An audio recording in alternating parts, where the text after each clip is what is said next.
نبیوں کی سیرت بڑی پیاری ہوتی ہے، بہت پیاری ہوتی ہے. جنہیں اللہ تعالیٰ نے مخلوق کا امام اور پیشوا اور مقتدا بنایا ہوتا ہے، ان کی سیرت اتنی ہی اونچی بنائی ہوتی ہے، اتنی پیاری ہوتی ہے.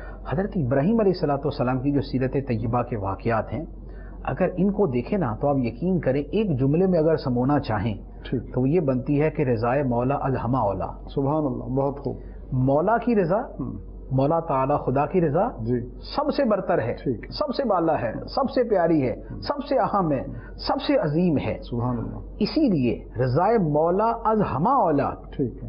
اسی لیے آگ میں کود گئے، آگ میں پھینکا گیا تو چلے گئے.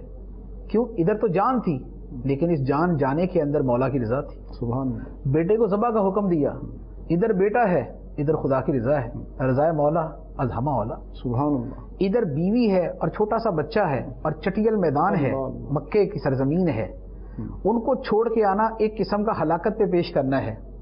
ادھر بیوی بچے، ادھر مولا کی رضا ہے، رضائے مولا از ہما اولا ہے. تو اللہ تعالیٰ کی رضا کو ہر شے کے اوپر فوقیت دینا، ترجیح دینا، قربان کرنا، اللہ تعالیٰ کی رضا پہ سب کچھ قربان کر دینا، یہ وہ بنیادی سیرت مبارکہ کا ایک وصف ملتا ہے جو آپ کی پوری سیرت کے اندر قدم قدم پہ نظر آتا ہے.